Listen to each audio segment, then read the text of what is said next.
금요일 친절한 경제 한지연 기자 나와 있습니다. 한 기자, 오늘은 영상을 하나 준비했네요. 네, 이 해외 직구에서 구매할 수 있는 유아용 3륜차인데요. 이렇게 보시면 약간의 기울기에도 이렇게 바로 뒤로 넘어지는 것을 보실 수가 있습니다. 유아용 3륜차 안전시험 장면인데요. 아이들이 실제로 타는 상황을 가정해서 안장 위에 무게를 올렸는데 각도를 조절해서 11도가 넘어가자 보시는 것처럼 3륜차가 그대로 뒤로 넘어집니다. 정말 황당하죠. 유아용 3륜차, 말이 좀 생소한데요. 쉽게 말해 세발 자전거라고 생각하시면 됩니다. 일부는 뒤에 이 보호자가 밀 수 있는 손잡이가 있어서 유모차처럼 사용하는 제품도 있습니다.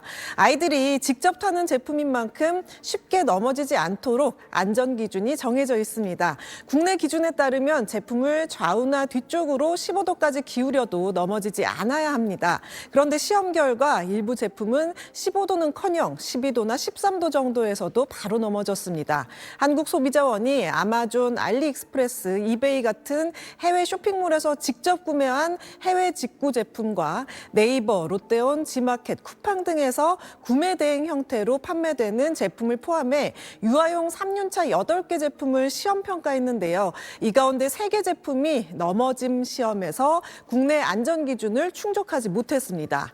시험은 3륜차를 측면이나 후방으로 기울였을 때 넘어지는지를 확인하는 방식으로 진행됐는데 아이들이 3륜차 위에서 몸을 뒤로 기대거나 균형을 잃는 상황에서도 사고가 발생할 수 있는 것으로 나타났습니다.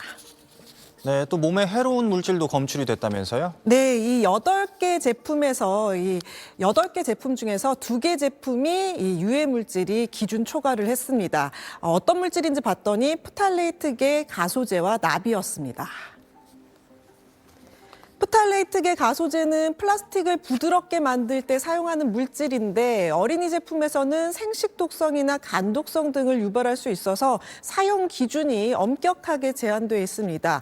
국내 어린이 제품 안전 기준에서는 프탈레이트계 가소제 함량을 0.1% 이하로 제한하고 있는데 일부 제품에서는 이 기준을 최대 115배까지 초과한 것으로 나타났습니다. 또 손잡이와 벨 장식 부위에서는 납도 기준보다 최대 10배 이상 검출됐습니다. 납은 어린이의 지능 발달 저하나 빈혈, 근육 약화 등을 유발할 수 있는 대표적인 유해 중금속입니다. 특히 이런 물질이 아이들이 직접 잡는 손잡이 부위에 검출됐다는 점이 문제입니다. 다만 시험 결과 발판 강도나 안전띠 강도, 충돌 내구성, 직진성 같은 이 프레임 구조나 주행 안전성 항목에서는 대부분 제품이 기준을 충족한 것으로 나타났습니다. 네, 근데 어떻게 이런 제품들이 시장에 유통이 될 수 있었던 건가요? 네, 해외 직구 제품 같은 경우에는 국내 안전 인증을 받지 않아도 KC 인증 같은 거 없이 개인 구매 형태로 반입이 가능했기 때문입니다. 유아용 3륜차 같은 어린이가 사용하는 제품은 국내에서 판매하려면 원래는 KC 안전인증을 받아야 합니다. 이 인증은 제품에 유해물질은 없는지, 넘어질 위험은 없는지, 구조적으로 안전한지 등을 확인하는 절차인데요. 이런 기준을 통과해야 국내에서 판매가 가능합니다.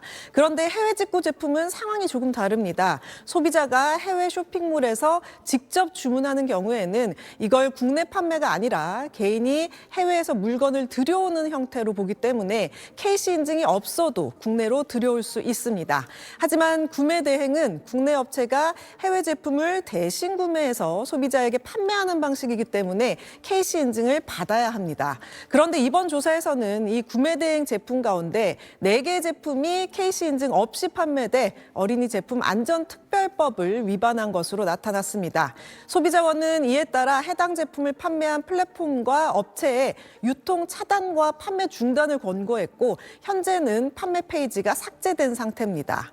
소비자원은 특히 해외 직구 제품의 경우 안전관리 사각지대가 될 수 있는 만큼 KC 안전 인증 여부를 확인할 필요가 있다고 당부했습니다. 네, 잘 들었습니다.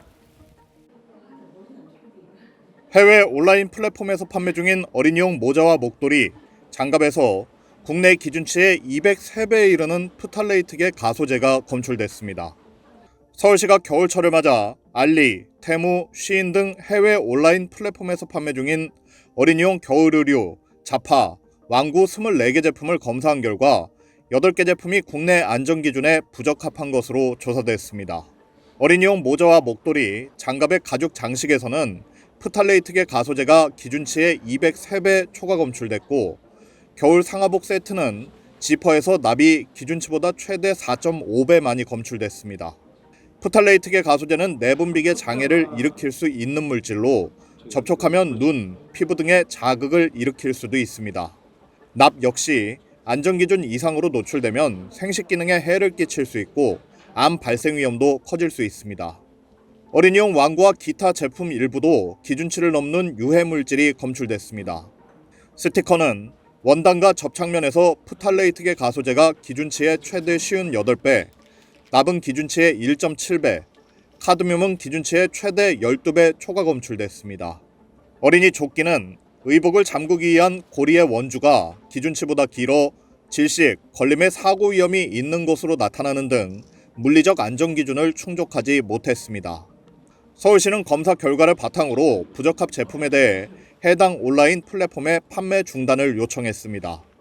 안전성 검사 결과는 서울시와 서울시 전자상거래센터 홈페이지에서 확인할 수 있습니다. SBS 윤나라입니다.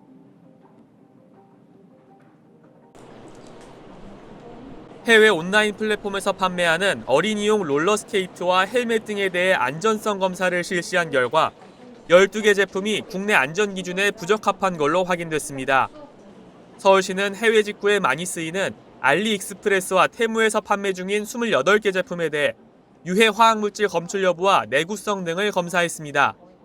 이 중 어린이용 롤러스케이트 2개 제품에서 유해 물질인 프탈레이트계 가소제와 카드뮴이 검출됐습니다. 프탈레이트계 가소제의 경우에는 생식 기능에 영향을 미칠 수 있습니다. 카드뮴 같은 경우에는 뼈에 이상을 일으켜서 어린이 같은 경우에는 이제 성장기이다 보니까 성장에 큰 영향 문제를 일으킬 수가 있고요.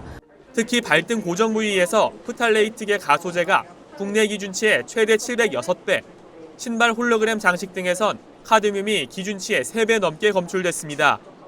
어린이용 헬멧에서도 프탈레이트계 가소제가 국내 기준치 대비 최대 746배, 납은 57배 넘게 초과 검출됐고 보호대 세트는 충격 흡수 시험을 모두 통과하지 못했습니다. 어린이용 의류도 안전하지 않았습니다. 겉보기엔 문제가 없어 보이지만 카드뮴과 같은 유해 물질이 검출됐습니다. 평소에 좀 잘 이용하기는 하는데 이런 소리를 저는 처음 들어가지고 이제 조금 꺼려지긴 하네요. 애들이 입을 거니까. 서울시는 이번 검사 결과를 바탕으로 부적합 제품에 대해 해당 온라인 플랫폼에 판매 중단을 요청했다고 밝혔습니다. SBS 김태원입니다.